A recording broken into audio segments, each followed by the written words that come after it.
Good morning. আশা করছি তোমরা যে যেখানে আছো অনেক ভালো আছো আর সুস্থ আছো। আমরাও বেশ ভালো আছি। আমার আজ আরও একটি নতুন ব্লগে তোমাদের সকলকে জানাই অনেক স্বাগত। আজকের দিনটা ছিল মঙ্গলবার আর এখন ঘড়ির কাঁটাতেই সকাল 7:30। সত্যি কথা বলতে আমার সকালটা অনেকটা ব্যস্ততম সকাল বলতে পারো। সকালে ঘুম থেকে উঠা, ছেলেকে রেডি করানো, স্কুলে পাঠানো প্রচুর কষ্টদায়ক একটা কাজ বলতে পারো। কারণ যাদের এই যে ছোট বাচ্চারা স্কুলে সকালবেলা যায় তাদের যে কত কষ্ট হয়, কি করব বলো তো, করতেই হবে। সকালবেলা ঘুম থেকে উঠানো, ফ্রেশ করানো, ওর জন্য টিফিন বানানো, খাওয়ানো, সমস্ত কিছু সকালবেলা উঠেই করতে হয়। তার মধ্যে ওকে স্কুলে পাঠা হতে হয় 7:30টার মধ্যে। তবে যাই হোক, সকালে ঘুম থেকে উঠে আমি বাসি ঘরটা ঝাড় দিয়ে নিয়েছিলাম। আর এই যে ছেলেকে এই সমস্ত কিছু করতে করতে আমার কিন্তু বেশ খানিকটা সময় চলে গেছে। সকালে আজকে ঘুম থেকে উঠেছিলাম 5:45। উঠে ওই যে ছেলের পেছনে দৌড়াতে দৌড়াতে আমার বেশ খানিকটা সময় চলে যায় সকালে। তবে ও তো এখন স্কুলে চলে গেছে, ওর বাবা দিয়ে আসতে গেছে।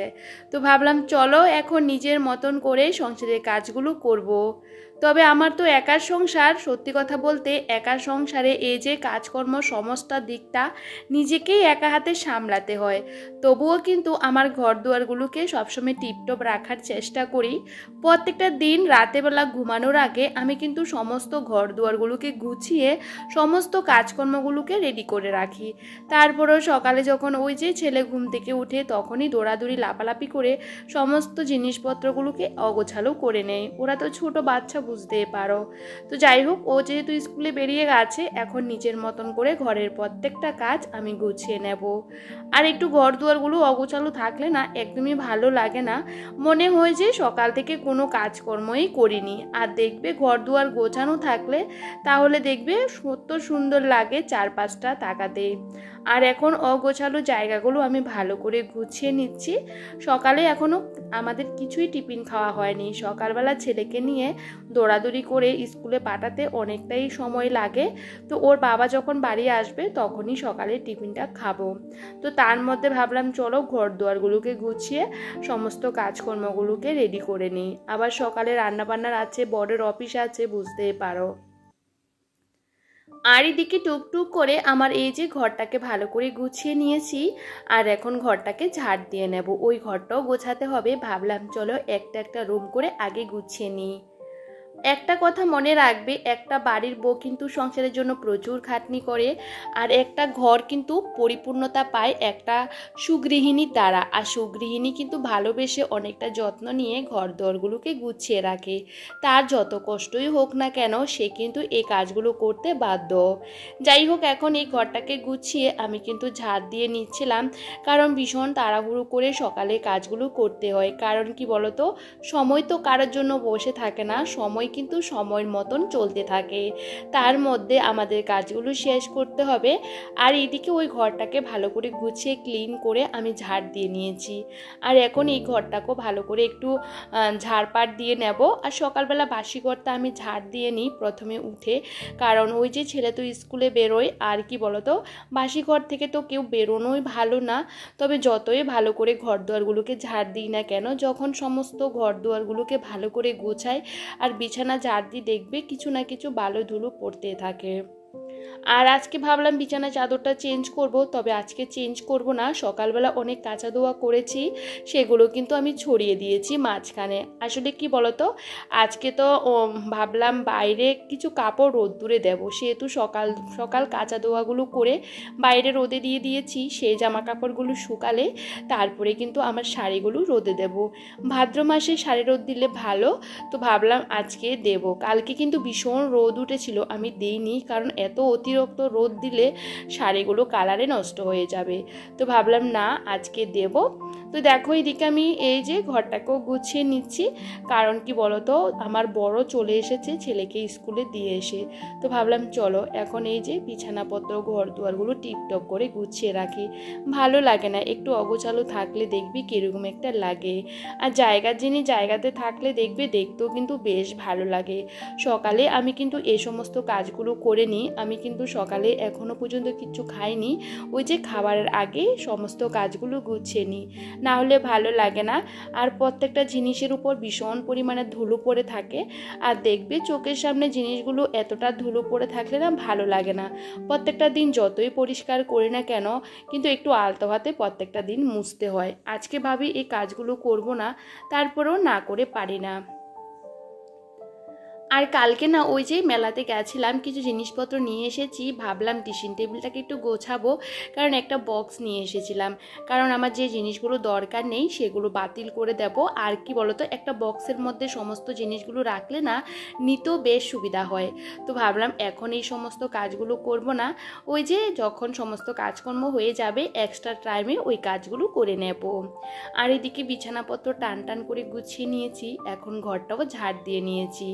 আর জানো তো ঘরের ভিতরের না এই যে জায়গাগুলোর মধ্যে প্রচুর পরিমাণে চুল টুল ঢুকে থাকে। যতবারই ঘরটা ঝাড় দিই না কেন, তত বাইরে কিছু না কিছু বেরোয়।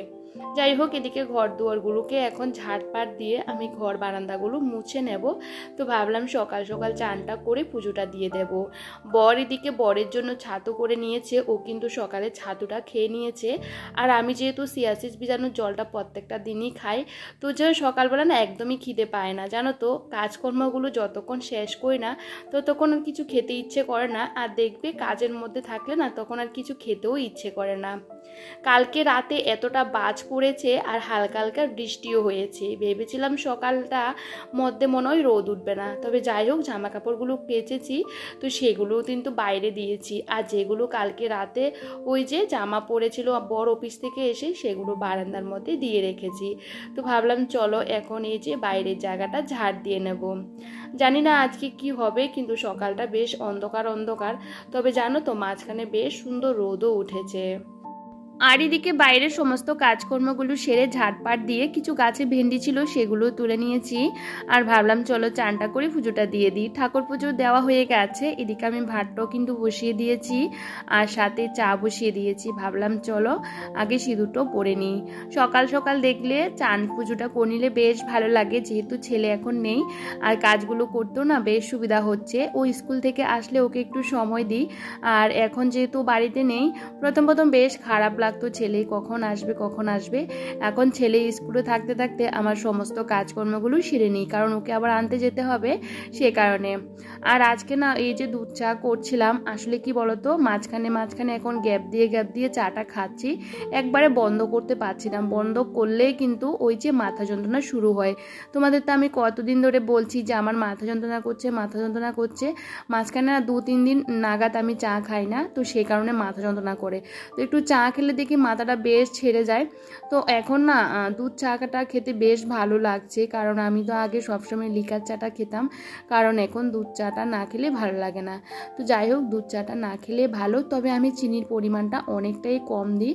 আসলে কি বলতো, যেটা যার নেশা আর কি, ছাড়তে পারছি না।